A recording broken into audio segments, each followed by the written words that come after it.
Covid vaccine লোৱাসকলে ভয় কৰাৰ কোনো কাৰণ নাই। ঘৰুৱা পদ্ধতিৰে বৃদ্ধি কৰক ৰোগ প্ৰতিৰোধৰ ক্ষমতা। শৰীৰটো বিষমুক্ত কৰক এই কেইবিধ উপায়েৰে। বাহ্যিক পৰিৱেশৰ পৰা আৰম্ভ কৰি খাদ্য আৰু জীৱনশৈলীকে ধৰি বিভিন্ন কাৰ্যৰ জৰিয়তে শৰীৰত বিষাক্ত পদাৰ্থৰ সৃষ্টি হয়, যিবোৰ উপযুক্ত সময়ত শৰীৰৰ পৰা আঁতৰোৱাটো অতি প্ৰয়োজনীয়। অন্যথা ই আমাৰ শৰীৰৰ আভ্যন্তৰীণভাৱে বহু ধৰণে ক্ষতি কৰিব পাৰে। একে সময়তে আপোনাৰ মানসিক অৱস্থাই আপোনাৰ শৰীৰত বিষক্ৰিয়াও বৃদ্ধি কৰে। শৰীৰত বিষমুক্তকৰণ এক গুৰুত্বপূৰ্ণ সঁহাৰি, যাৰ নিয়মীয়া অনুশীলন আমাৰ সামগ্ৰিক স্বাস্থ্যৰ বাবে গুৰুত্বপূৰ্ণ। সেইবাবে জানক বিষমুক্তকৰণ কি? ডিটক্সিফিকেশ্যন হৈছে আপোনাৰ শৰীৰৰ পৰা বিভিন্ন ধৰণৰ বিষাক্ত পদাৰ্থ আঁতৰোৱা প্ৰক্ৰিয়া।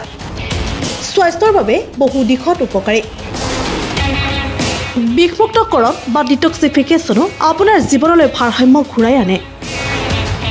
ইয়াৰ উপকাৰিতাসমূহ শৰীৰৰ পৰা বিষাক্ত পদাৰ্থ আঁতৰোৱাত সহায় কৰে, ওজন কমাবলৈ সহায় কৰে, শৰীৰত পৰ্যাপ্ত শক্তি প্ৰদান কৰে, লগতে ছালৰ উজ্জ্বলতা বৃদ্ধি, অপ্ৰয়োজনীয় খাদ্যৰ লোভ দূৰ কৰাত সহায় কৰে। পৰ্যাপ্ত পৰিমাণৰ পানী খালে শৰীৰত বিষাক্ত পদাৰ্থৰ পৰা মুক্ত কৰিব পাৰে। যদি আপুনি ডিটক্স কৰিব বিচাৰে তেন্তে নিয়মিতভাৱে উপযুক্ত পৰিমাণৰ পানী খাবলৈ আৰম্ভ কৰক। এণ্টিঅক্সিডেণ্ট সমৃদ্ধ খাদ্য খাব লাগে, যেনে জামু, কোক, ফল-মূল, বাদাম, শাক-পাচলি, মছলা আৰু গ্ৰীণ টি আদি খাদ্য তালিকাত অন্তৰ্ভুক্ত কৰিব পাৰে।